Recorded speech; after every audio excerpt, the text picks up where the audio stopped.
dire que vous le savez peut-être, mais les violences policières ont commencé en 1893-1894 contre les communards.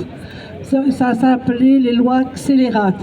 Donc ces lois, elles sont toujours en vigueur et donc l'État envoie sa police quand on n'est pas d'accord avec elle, avec l'État, pardon. Donc, mais ce qui est à remarquer, c'est qu'avant il y avait des manifestations et des violences policières en 1934 par exemple, on va dire en 68, en 86, c'était ponctuel. Mais il faut remarquer que depuis 2005, elles n'ont plus jamais arrêté. Les violences policières sont ancrées dans notre société et il faut savoir que chaque année, il meurt, depuis 2005, depuis Ziad Bouna, il meurt 25 à 30 jeunes dans les banlieues.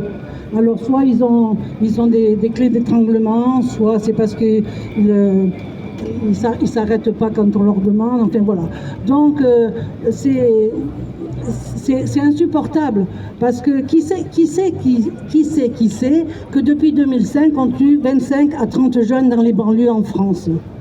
Il n'y a pas beaucoup de monde qui le savent. Donc le procès que j'ai attenté à l'État aura lieu le 13 octobre et j'ai demandé que ça soit un procès politique, parce que ces violences policières, il y en a marre. C'est-à-dire que, comme me disait tout à l'heure un homme de droit, on a retiré la peine de mort, mais finalement on tue. Alors voilà. Donc le 13 octobre, je voudrais que ce procès, ça ne soit pas juste le procès de Geneviève, mais c'est le procès de l'affaire Leguet. L'affaire Leguet qui a été entachée de mensonges au plus haut de l'État. Hein, ça a commencé par le procureur qui a menti, qui a dit que les policiers ne m'avaient pas touché. Ensuite, 4 jours après ou 3 jours après, il a dit oui, finalement, on a regardé pixel par pixel, Madame Leguet a été touchée par la police. Mais juste M. Macron qui a dit que je n'avais pas été touché par la police.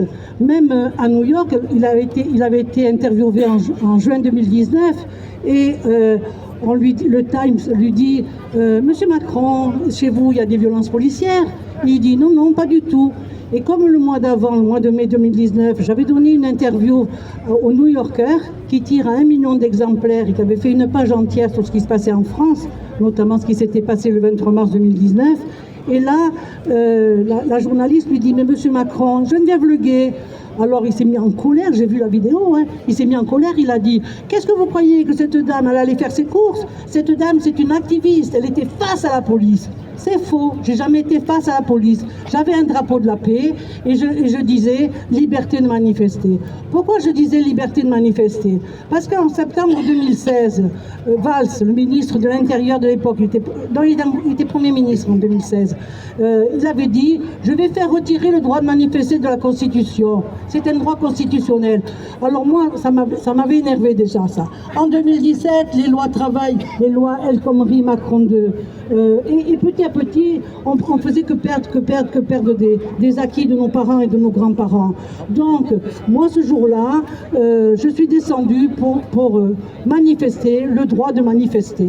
Donc, je faisais que ça. Je n'étais pas face à la police. J'ai rien contre la police. Si, j'ai contre la police quand elle est violente et qu'elle tue. Voilà, ça, oui, je suis contre les violences policières.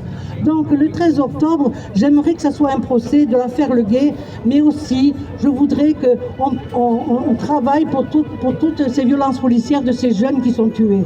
Parce que c'est inacceptable. Voilà. Donc, je vous remercie de votre soutien et espérons qu'on va gagner. Ça, c'est très important. Merci.